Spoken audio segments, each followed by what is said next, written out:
concept of electric potential at any point on axis of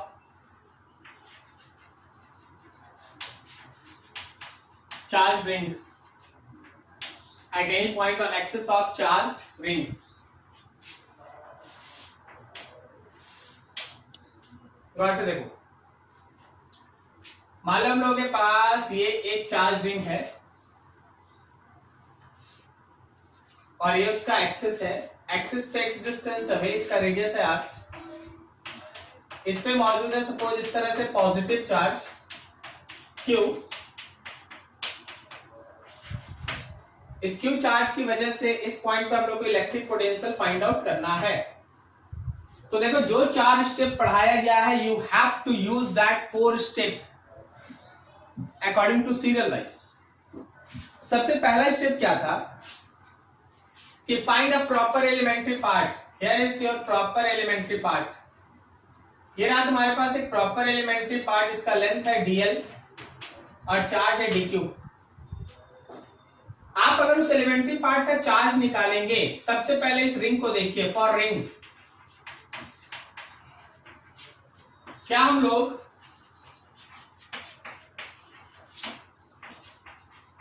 charge per unit length, जिसको आप lambda कहते हो, लिख सकते हैं q by two pi r. Q by two pi r ये charge per unit length है। So charge of elementary part, जो एलिमेंट्री पार्ट चार्ज dq है, उसका अगर हमको चार्ज लिखना पड़ा तो लैम्डा इंटू dl लिख दें। क्या सही है? लैम्डा इंटू dl, ठीक है ना? लैम्डा इंटू dl हो गया स्मॉल चार्ज। अब थर्ड स्टेप पे ध्यान दीजिएगा कि जो एलिमेंट्री चार्ज है उसकी वजह से जहां हम लोगों को पोटेंशियल चाहिए वहां स्मॉल पोटेंशियल लिखेंगे। नाउ small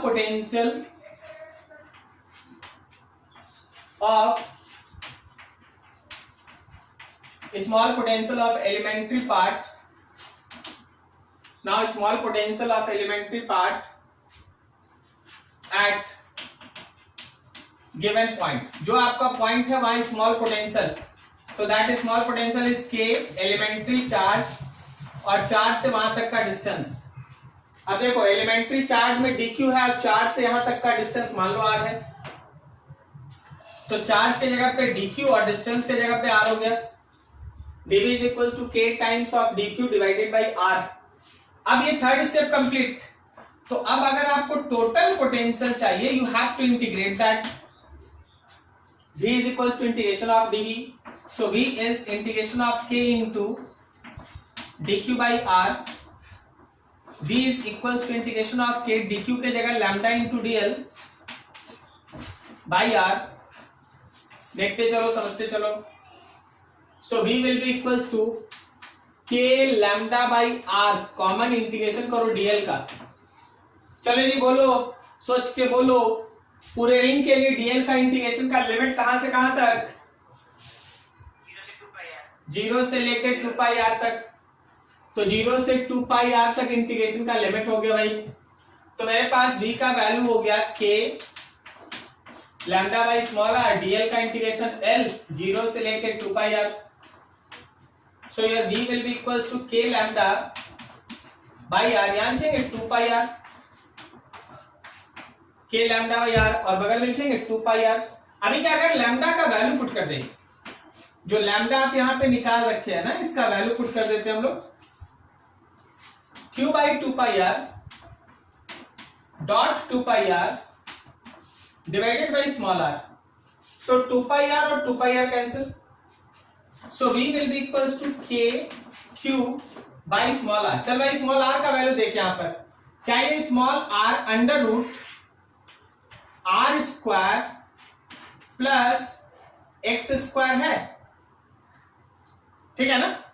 तो आप उसे स्मॉल आर की जगह पे लिख दिए K Q divided by under root r square plus x square and finally your equation of potential is K Q divided by r square plus x square पे power 1/2. This is equation of potential at any point on axis of ring.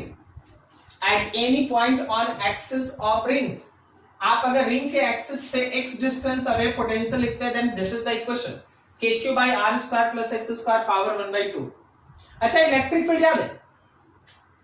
Electric field में था kqx, kq ऊपर में एक x था और नीचे था r square plus x square पे पावर 3/2. यहां ऊपर x नहीं है, नीचे पावर में 3/2 नहीं है, 1/2. ठीक है. अब सोच अगर हम लोग उस रिंग के सेंटर पे बात करें, at centre of ring.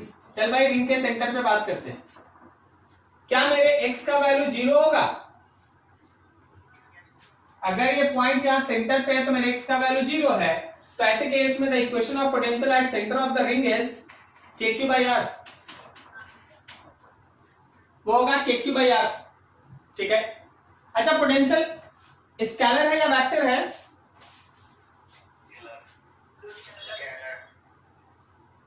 Scalar quantity है. ठीक है. तो अगर पोटेंशियल एक स्केलर क्वांटिटी है तो क्या उसका कोई डायरेक्शन होगा? कोई डायरेक्शन होगा उसका क्या? नहीं होगा. अब चलिए देखिए, अब देखिएगा जरा यहां से कुछ पॉइंट्स है. मान लीजिए मेरे पास एक पूरा का पूरा चार्ज रिंग है. ये पूरा का पूरा चार्ज रिंग है जिस पे चार्ज है ऐसे. तो इसके सेंटर पे पोटेंशियल का वैल्यू है kq by r और q है इसका चार्ज. पता है ऐसा क्यों? क्योंकि हर एक पोर्शन का यहां से डिस्टेंस r है. क्या समझ में आ रहा है? हर एक पोर्शन का यहां से डिस्टेंस r है. तो बस भाई आप हर पार्ट का पोटेंशियल जोड़ दीजिए, हर पार्ट का पोटेंशियल जोड़ दीजिए. तो q मतलब पूरा चार्ज बाई r. लेकिन सुनना समझना, मान लीजिए जैसे ये पूरा रिंग था. सोच क्या, इस रिंग का आधा पोर्शन में कोई चार्ज नहीं है, न्यूट्रल है, और आधा पोर्शन में ही चार्ज है केवल q. केवल आधे पोर्शन में चार्ज है q, रेडियस है r. बोलते हैं यहां पोटेंशियल कितना होगा? Very good. Again it is kq by r. Again it is kq by r. अरे यार पोटेंशियल में डायरेक्शन थोड़ी ना होता है.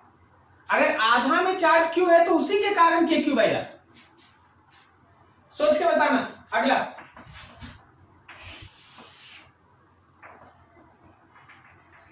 इसका 4 हिस्सा. ओके 4 हिस्सा. इस हिस्से में चार्ज है q, इस हिस्से में चार्ज है 3q, इस हिस्से में चार्ज है निगेटिव है 2q, और इस हिस्से में चार्ज है 5q. कैन यू से what is the potential at the centre?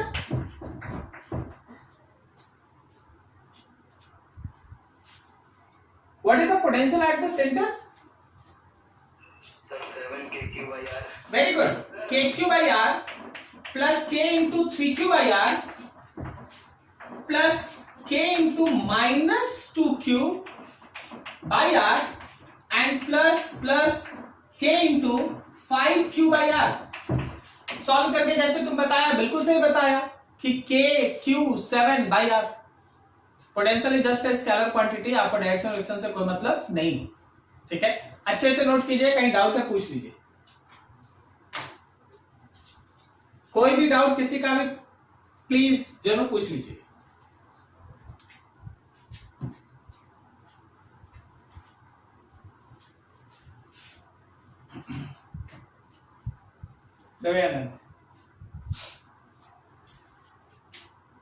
एक बहुत ही इंपॉर्टेंट कॉन्सेप्ट है इसी का अगला level. That is potential energy. Concept of electric potential energy. Electric potential energy का कॉन्सेप्ट, पहले तो इस चीज को है ना लॉजिकली समझो. आप दो चार्ज का एक सिस्टम बनाना चाहते हैं. आप दो चार्ज का एक सिस्टम बनाना चाहते हैं.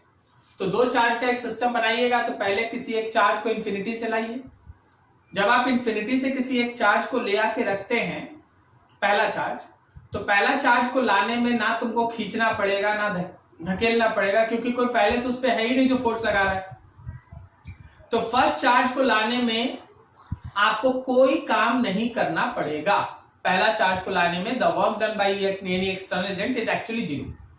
लेकिन थिंक अबाउट कि जब आप सेकंड चार्ज को ला रहे हैं, जब आप सेकंड चार्ज को इंफिनिटी से उठा के किसी पॉइंट तक ला रहे हैं, जब आप सेकंड चार्ज को इंफिनिटी से उठा के किसी पॉइंट तक ला रहे हैं, तो एक्चुअली पहला चार्ज साइन के हिसाब से, मतलब साइन के हिसाब का मतलब आने वाला चार्ज अगर प्लस है और पहला जो रखा वो भी प्लस है तो रिपेल कर रहा होगा.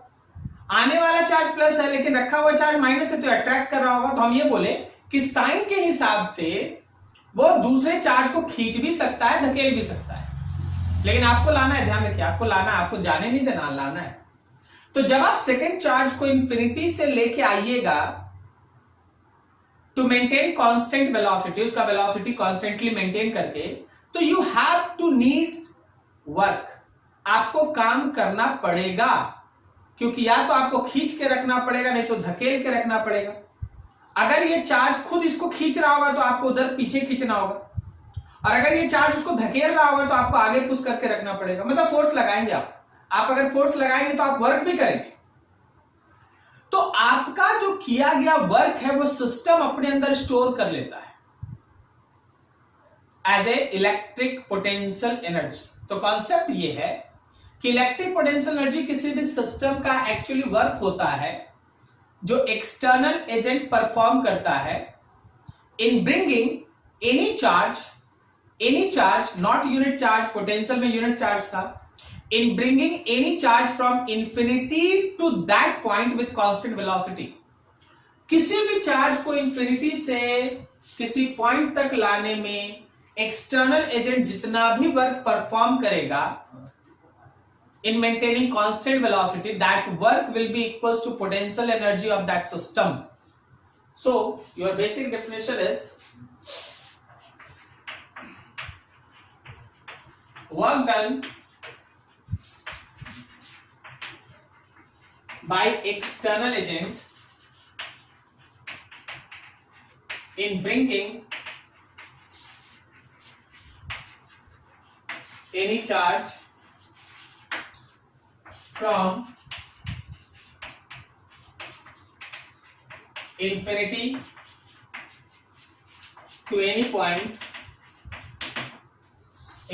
to any point, with constant velocity will be stored as electric potential energy of system. ये हम लोग का इलेक्ट्रिक पोटेंशियल एनर्जी है सिस्टम का. ये हम लोग का इलेक्ट्रिक पोटेंशियल एनर्जी है सिस्टम का. ठीक है. तो इलेक्ट्रिक पोटेंशियल एनर्जी किसी भी सिस्टम का work done by external agent होता है in bringing any charge from infinity to that point with constant velocity. अब इसके बाद एक छोटा सा डेरिवेशन है, कर लेते हैं, फिर उसके बाद आगे न्यूमेरिकल में बढ़ेंगे. Derivation for electric potential energy of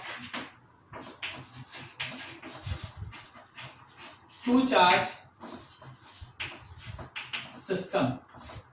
हम लोग के पास दो चार्ज का एक सिस्टम है, उसी के इलेक्ट्रिक पोटेंशियल एनर्जी का हम लोग डेरिवेशन कर रहे हैं. चलो जी देखो जरा,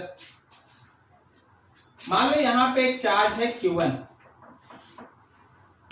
और इससे r डिस्टेंस अवे एक चार्ज Q2 आप इंफिनिटी से लाके रखें। तो जब आप Q2 को इंफिनिटी से ला रहे थे तो किसी इंस्टेंट पे तुम्हारा Q2 यहां है इस Q1 से x डिस्टेंस अवे, ये पॉइंट है जहां रखना है किसी इंस्टेंट पे P डैश पे। At any instant let Q2 is at P dash point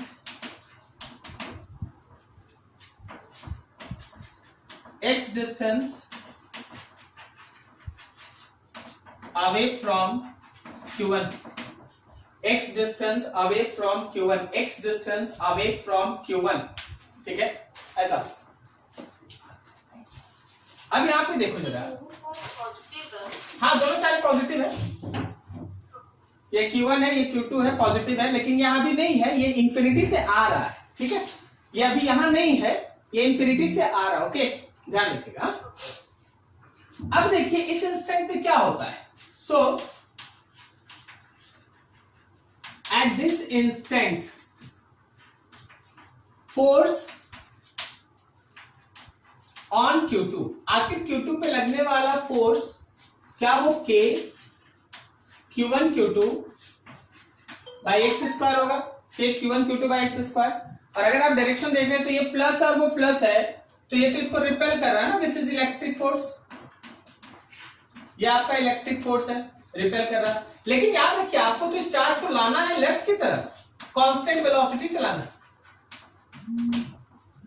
आपको Q2 को लाना है लेफ्ट की तरफ कांस्टेंट वेलोसिटी से। सो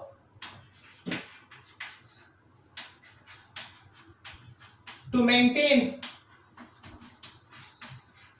कांस्टेंट वेलोसिटी ऑफ चार्ज, जो मेरा एक्सटर्नल फोर्स का जरूरत पड़ेगा, उसका मैग्नीट्यूड तो इलेक्ट्रिक फोर्स के बराबर होगा, लेकिन डायरेक्शन अपोजिट होगा। क्या बोलता है, सही है? जो हमारे एक्सटर्नल फोर्स का जरूरत पड़ेगा वो फोर्स लगेगा लेफ्ट की तरफ, इलेक्ट्रिक फोर्स राइट की तरफ, एक्सटर्नल फोर्स लेफ्ट की तरफ, इलेक्ट्रिक फोर्स राइट की तरफ, एक्सटर्नल फोर्स लेफ्ट की तरफ, तब ना दोनों फोर्सेस मैनेज हो जाएगा और वेलोसिटी कांस्टेंट रहेगा, एक्सेलरेशन 0 रहेगा। क्या बोलता है, समझा? ठीक है।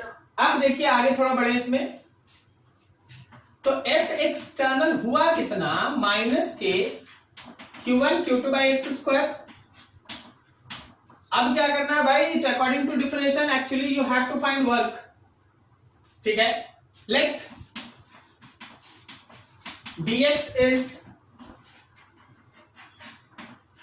स्मॉल डिस्प्लेसमेंट, मान लो dx हम लोगों का स्मॉल डिस्प्लेसमेंट है, dx एक स्मॉल डिस्प्लेसमेंट है, तो जो हम लोग स्मॉल वर्क लिखेंगे dw, that can be written as F external into dx, that work will be dw is equals to F external into dx, so that dw will be minus k Q1 Q2 by x square and dx। अब यहां से आगे बढ़ो भाई, आपको चाहिए total work, therefore total work is integration of dw, integration of minus k Q1 Q2 by x square and dx, minus k Q1 Q2, so work is minus k Q1 Q2 बाहर, integration x पे power -2 and dx। चलो बताओ charge को आप कहां से ला रहे थे, इंफिनिटी से, और लाके जहां रखना उसका डिस्टेंस r है, तो आपका आपका लिमिट हो गया के Q1 Q2, क्या यहाँ पे इंटीग्रेशन में x पे पावर -1 बाई -1 आएगा, इंफिनिटी से r, फिर वही लास्ट वाला है, दोनों माइनस कैंसिल, तो के Q1 Q2 1 by r -1 by infinity, 1 by infinity 0 होता है, तो आपके इस वर्क का इक्वेशन हो गया के Q1 Q2 बाई r, के Q1 Q2 बाई r, ये वर्क आ गया। बट एज इन डेफिनेशन जो आप वर्क करते हैं वही इलेक्ट्रिक पोटेंशियल एनर्जी है, जो आप वर्क करते हैं वही इलेक्ट्रिक पोटेंशियल एनर्जी है। So electric potential energy is equals to work and potential energy have equation K Q1 Q2 by R। Electric potential energy have equation K Q1 Q2 by R।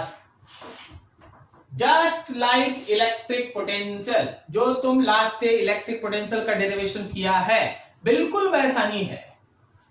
बस electric potential में क्या था कि unit charge को लाते थे और potential energy में किसी भी चार्ज Q2 को ले आ रहे, बाकी अंतर नहीं। नोट कीजिए सारा। अब इसका न्यूमेरिकल पॉइंट देखेंगे, बहुत इंटरेस्टिंग है, बहुत कुछ है इसमें सीखने के लिए।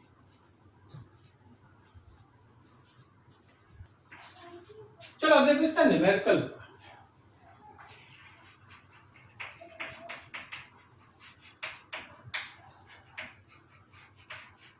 some important points.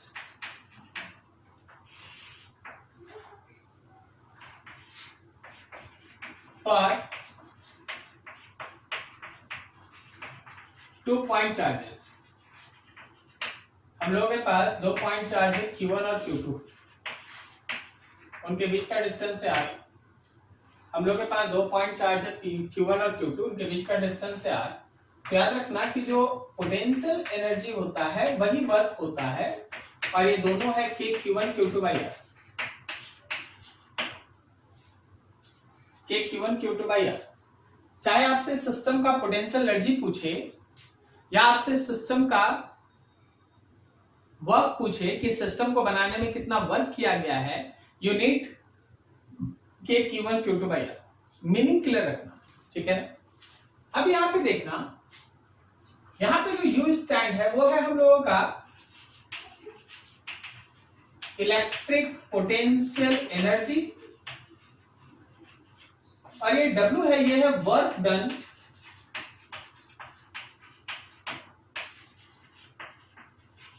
by external agent,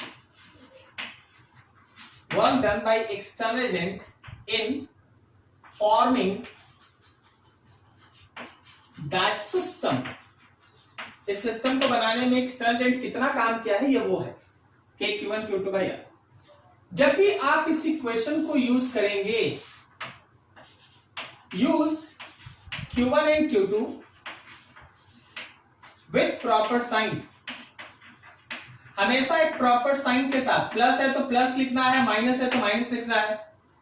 सोच के बताना, 2 प्रोटॉन्स है तो उस सिस्टम का पोटेंशियल एनर्जी पॉजिटिव है कि नेगेटिव? पॉजिटिव। पॉजिटिव। 2 इलेक्ट्रॉन्स है तो पोटेंशियल एनर्जी कैसा है? पॉजिटिव है। दोनों माइनस है, 2 माइनस मल्टीप्लाई हो गया तभी प्लस। क्लियर है? yes। और एक मान लो इलेक्ट्रॉन और एक प्रोटॉन है तो पोटेंशियल एनर्जी नेगेटिव। तो चार्ज को हमेशा प्रॉपर साइन के साथ लिखिएगा, उसमें है ना छोड़ दिएगा तो गलत हो जाएगा, ध्यान रखिएगा। अब आगे देखिए, ठीक है। मान लीजिए मेरे पास 3 चार्ज का सिस्टम है। फॉर 3 चार्ज सिस्टम, आपके पास 3 चार्ज का सिस्टम है। एक चार्ज Q1 है, Q2 है, और मान लो Q3। Q1 है, Q2 है और Q3।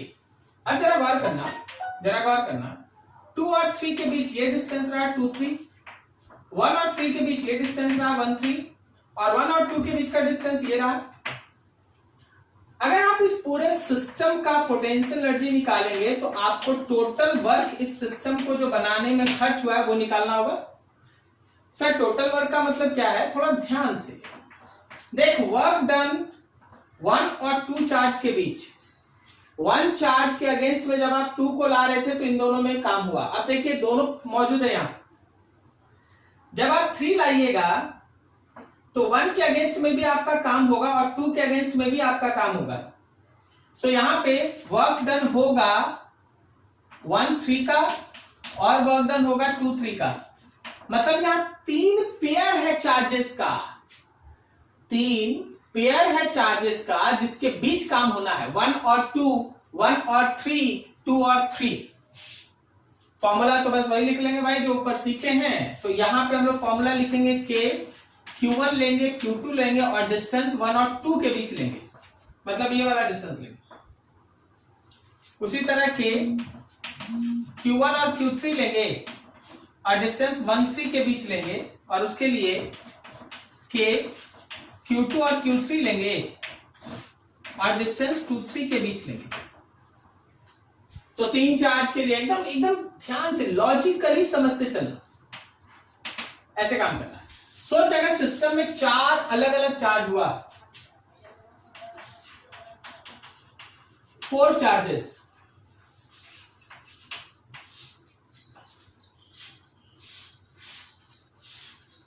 मान लो Q1 है, Q2 है, Q3 है और Q4 है।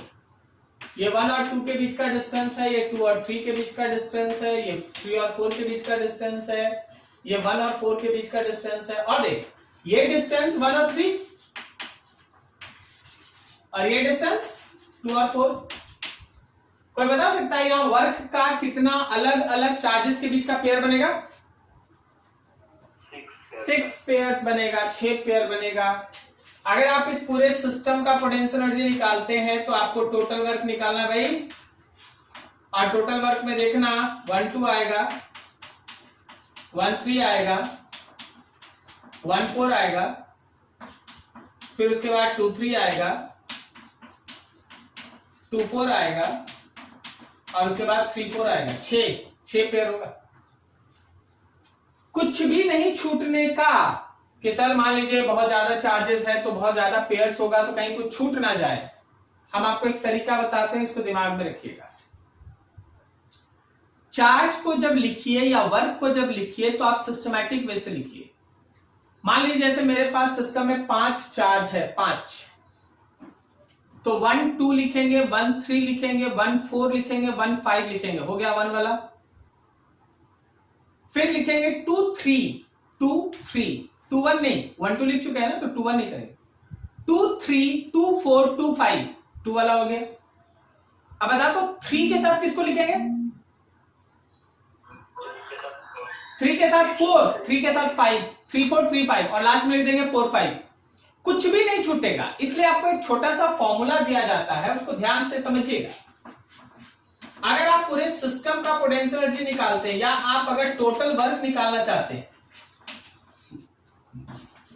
Then summation of K Q I Q J, distance between I and J, I हमेशा जे से लेस होगा और एन तक होगा। जैसे 7 चार्ज, मान लो 7 चार्ज का सिस्टम है, तो इधर उधर रैंडम लिखेगा ना कुछ जाएगा। तो सिस्टमैटिक क्या है? 1 2 1 3 1 4 1 5 1 6 1 7, उसके बाद 2 3 2 4 2 5 2 6 2 7, उसके बाद 3 4 3 5 3 6 3 7, उसके बाद 4 5 4 6 4 7, उसके बाद 5 6 5 7, लास्ट 6 7। कुछ नहीं छूटेगा। तो हमेशा एक सिस्टमैटिक वे से काम करने का कोशिश कीजिएगा और इस तरह से आपको सिस्टम का पोटेंशियल एनर्जी मिलेगा। सिस्टम का पोटेंशियल एनर्जी मिलेगा, ये तरीका है, वेरी इंपॉर्टेंट। अब एक टर्म यहां सीख, potential energy at infinite separation, क्या ये 0 होगा? अगर दो चार्ज एक दूसरे से इनफाइनाइटली सेपरेटेड है तो उनके बीच फोर्स ही नहीं लग रहा है, और अगर फोर्स नहीं लग रहा है तो your potential energy is 0। Clear है? वैसे भी तुम यहां इंफिनिटी पुट कर देगा तो 0 आ जाएगा ना। तो याद रखिएगा कि जो work done by external agent होता है ना, जिसको आप लिखते हैं कि सिस्टम का पोटेंशियल एनर्जी, वो actually change in potential energy होता है। जो work done by external agent है वो चेंज इन पोटेंशियल एनर्जी होता है। सर चेंज मतलब क्या? भाई चेंज का मतलब है potential energy final minus initial, final minus initial. अब सर फाइनल इनिशियल का मतलब क्या? देखते सर, जो अभी डेरिवेशन आप 5 मिनट पहले किए, जो अभी डेरिवेशन आप 5 मिनट पहले किए हैं, याद रखिएगा कि उसका इनिशियल पॉइंट इंफिनिटी था और फाइनल में कोई पॉइंट की था आर डिस्टेंस पे, याद है आपको? तो आप देखिए कि work done by external agent में क्या था, you final, P point, you initial, infinity. अब इंफिनिटी वाला तो 0 होता है, आप वर्क एक्सटर्नल को सीधा सीधा उस पॉइंट के पोटेंशियल एनर्जी के बराबर कर दिए थे, बट होता क्या है, work actually change in potential energy होता है। ठीक है, यहां तक नोट करो, फिर और भी पॉइंट्स आगे पढ़ेंगे, कहीं डाउट है तो पूछ लो।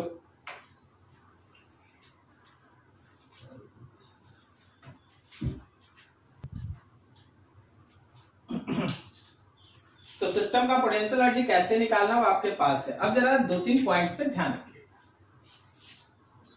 पता नहीं कुछ नंबर होगा। अब अगला नंबर है, if configuration of system of charges changes due to work done by external agent।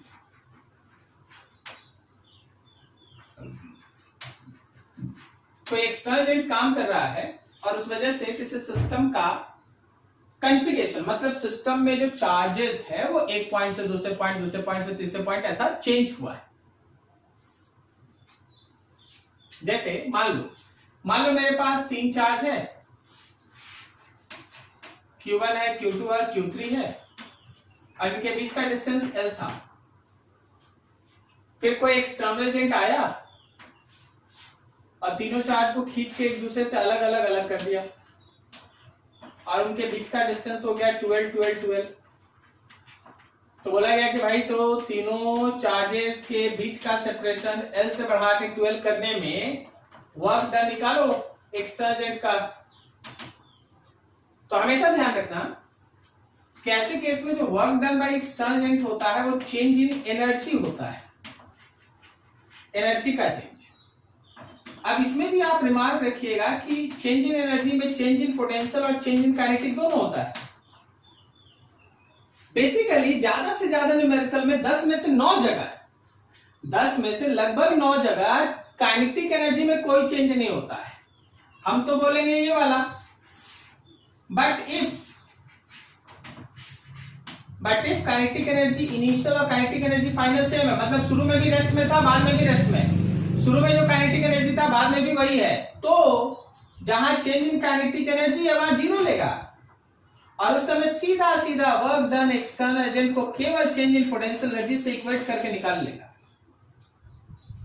अब पोटेंशियल एनर्जी का चेंज निकालना बेहद आसान, पोटेंशियल एनर्जी का change, work, change in potential energy, final लिख लेगा, उसमें से इनिशियल को माइनस कर देगा, जो आएगा वही आंसर। तो कोई भी ऐसा सिस्टम जिसमें तुमको ये लगे कि एक्सटर्नल एजेंट के काम करने की वजह से सिस्टम के कॉन्फ़िगरेशन में बदलाव आ रहा, एक्सटर्नल एजेंट के काम करने की वजह से सिस्टम के कॉन्फ़िगरेशन में बदलाव आ रहा, तो याद रखना कि work done by external agent change in energy से निकलेगा, जिसमें पोटेंशियल एनर्जी और काइनेटिक एनर्जी दोनों का चेंज होगा। लेकिन काइनेटिक एनर्जी का चेंज बेसिकली 0 होता है, तो आप केवल पोटेंशियल एनर्जी के चेंज से इसको इक्वेट करके अननोन निकाल सकते हैं। ये एक पार्ट। दूसरा पार्ट समझना,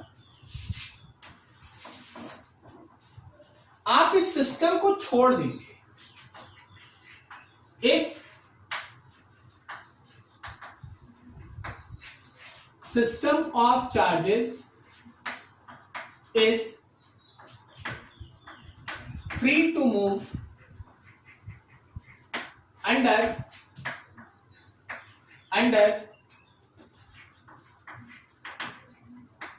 इलेक्ट्रिक फोर्स। अगर चार्ज का सिस्टम इलेक्ट्रिक फोर्स के इन्फ्लुएंस में फ्री है मूव करने के लिए, सर क्या आप बोल रहे हैं? देख, मान ले यहां एक चार्ज है और एक चार्ज यहां है, ये है Q1, ये है Q2, अभी इनके बीच का डिस्टेंस R है। तो जरा सोचो, तो जब दोनों को छोड़ देंगे, हमने बोले कि हम ले जाएंगे, हम बोले छोड़ देंगे, जब हम छोड़ देंगे तो दोनों नजदीक आएगा कि दूर जाएगा? दूर जाएगा। तो अभी तो वो इलेक्ट्रिक फोर्स के इन्फ्लुएंस में ना मूव कर रहा है। Yes sir. तो आप जब इसको छोड़ दीजिएगा तो इनके बीच का डिस्टेंस बढ़ने लगेगा। तो ऐसे सिचुएशन में जब इलेक्ट्रिक फोर्सेस के इन्फ्लुएंस में चार्ज पार्टिकल मूव करना स्टार्ट करता है, देन टू फाइंड अननोन, कुछ अननोन निकालना हुआ, यूज कंजर्वेशन ऑफ एनर्जी। अगर आपको कुछ अननोन निकालना पड़ा तो आप यूज करेंगे कंजर्वेशन ऑफ एनर्जी। क्या आप बात समझे? ठीक है सर, कैसे बता दीजिए। देख, एक क्वेश्चन बना लेते हैं, क्वेश्चन कर लेते हैं। हाँ, आप यूज करें कंजर्वेशन ऑफ एनर्जी एंड कुछ केस होता है, and we can also use conservation of linear momentum. हम लोग कंजर्वेशन ऑफ लीनियर मोमेंटम और कंजर्वेशन ऑफ एनर्जी दोनों लगाते हैं। सर क्या बता रहे हैं, थोड़ा देख लीजिए। चल एक एग्जांपल छोटा सा। मेरे पास यहां एक चार्ज Q है और Q है, इनके बीच का डिस्टेंस है D, मास M है और M है। If these two charges are free to move, then find speed of charges when separation becomes 2r। जब उनके बीच का सेपरेशन डबल हो गया तो चलो जी उनका स्पीड निकालो। तो देखो भाई, इनिशियल फिगर ऊपर है, हम फाइनल फिगर नीचे बना देते हैं। मान लो उनके बीच का डिस्टेंस हो गया 2r, चार्ज Q मास m। तो बोलो दोनों चार्जेस इक्वल स्पीड गेन करेगा या डिफरेंट स्पीड? Equal sir. क्यों इक्वल गेन करेगा? सर दोनों का मास सेम है। वेरी गुड, दोनों का मास सेम है, तो ये अगर गेन करा भी तो ये भी गेन किया भी। तो just apply conservation of energy. Energy initial को एनर्जी फाइनल से इक्वेट करो। एनर्जी इनिशियल केवल पोटेंशियल एनर्जी के Q1 Q2 by distance D ना, तो यहाँ 2D लिख दे। और फाइनल दो तरह का एनर्जी के Q1 Q2 बाई 2D और प्लस हाफ mv² एक का और हाफ mv² दूसरे का। आराम से सॉल्व करके भी निकाल दीजिए। जो आप भी निकालिएगा वही हमारा स्पीड होगा। क्लियर हुआ? समझ में आया? चलो नोट करो यहां तक और आगे बढ़ेंगे थोड़ा फटाफट।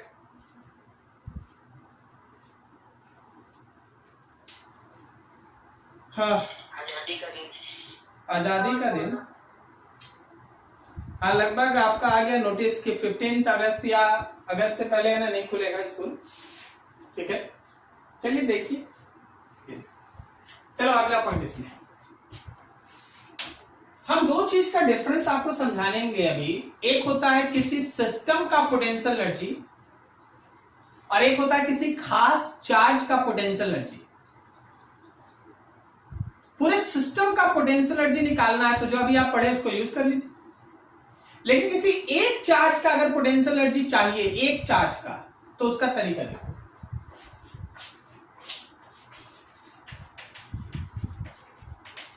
पोटेंशियल एनर्जी ऑफ एनी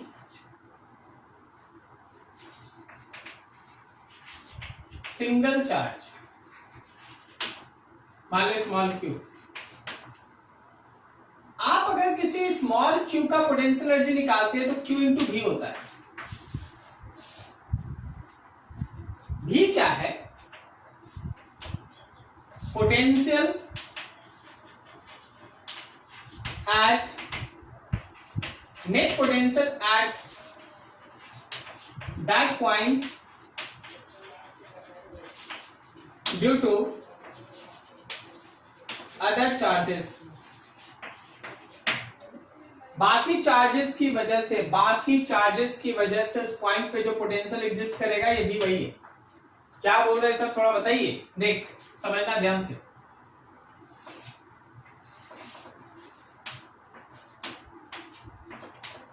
मान लो मेरे पास चार्ज है Q Q Q और Q, और ये सब ओरिजिन से L डिस्टेंस अवे है, ओरिजिन पे रखा है कि स्मॉल q। अगर हम बोले कि इस पूरे सिस्टम का पोटेंशियल एनर्जी निकालो तो 5 चार्ज वाला कॉन्सेप्ट लगेगा, 1 2 1 3 1 4 1 5 2 3 2 4 2 5 3 4 3 5 4 5, ऐसे करके बनेगा पूरे सिस्टम का एनर्जी। लेकिन अगर हम बोलेंगे केवल इस स्मॉल q का पोटेंशियल एनर्जी निकालो, जो लिख रहे हैं समझना, 1 है 2 है 3 है ये 4 है और लेट इट इज 5। अगर हम बोले कि पूरे सिस्टम का पोटेंशियल एनर्जी निकाल ले तो याद रखना summation of k qi qj distance between ij i less than j up to n, n मतलब यहां 5 तक जाएगा।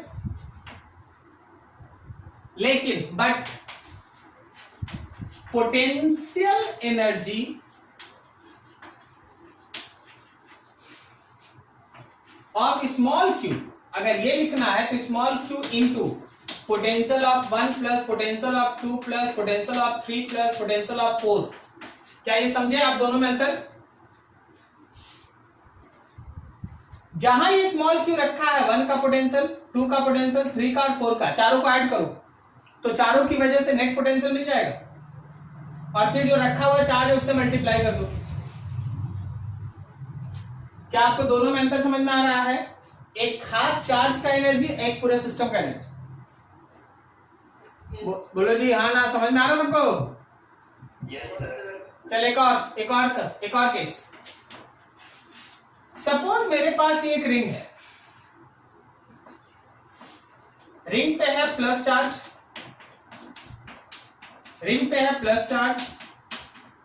रेडियस है r, चार्ज है q, मान लो यहां से डिस्टेंस है d और यहां पे रख दिया कि स्मॉल q।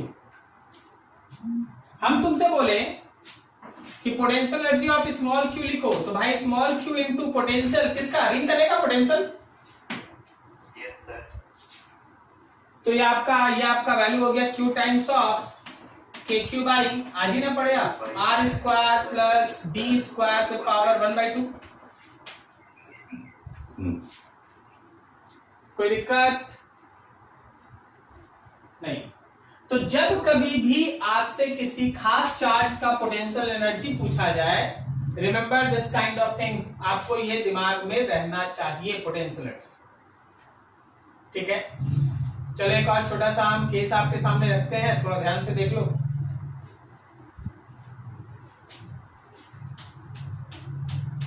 क्या देखिएगा, ये आपके पास 2 रिंग, इस रिंग पे है Q Q Q positive,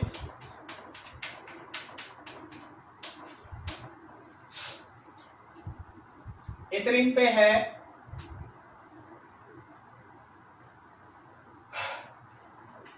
Q Q Q,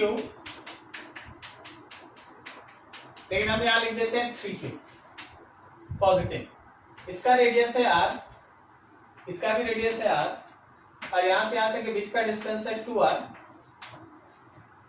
ठीक है, इसके सेंटर को C1 लिख दो, इसके सेंटर को C2। अब बोला गया find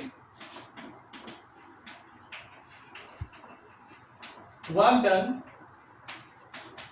in moving a small q charge from C1 to C2. Find work done in moving a small q charge from C1 to C2. Small q charge को C1 से C2 move कराने में work निकालना है। ठीक है, तो actually आप अभी सीख चुके हैं कि वर्क का मतलब होता है चेंज इन पोटेंशियल एनर्जी, मतलब change in Q into V।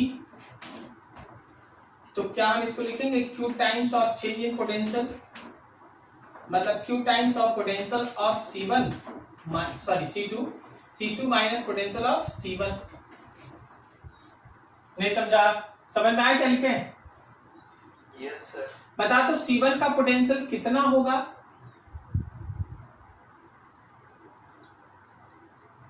KQ by x square plus r square whole 1/2। Q1 C1 के पॉइंट को ध्यान से देखिए। C1 का जो पॉइंट है वो मेरे इस रिंग का सेंटर है, लेकिन इस रिंग का एक्सियल पॉइंट है। क्या बोला? Yes sir. हाँ तो हम जो लिखेंगे ना उसको थोड़ा गौर से समझना, थोड़ा जगह भी कम है और थोड़ा ज्यादा भी लिखना है। यहां से लिखते हैं, देखना ध्यान से। हम पोटेंशियल लिख रहे हैं C1 पॉइंट का, C1 मतलब देख लो। तो याद रखना हम लिखेंगे KQ बाई R और plus K 3Q by R square plus 2R का स्क्वायर पावर 1/2। क्या तुमको समझ में आया? इस पॉइंट का पोटेंशियल इसके सेंटर और इसके एक्सियल लाइन दोनों का सम होगा। देख, इसका सेंटर वाला फॉर्मूला लगा हुआ है और इसका एक्सियल वाला फॉर्मूला लगा हुआ है। समझ में आ रहा है? Yes sir.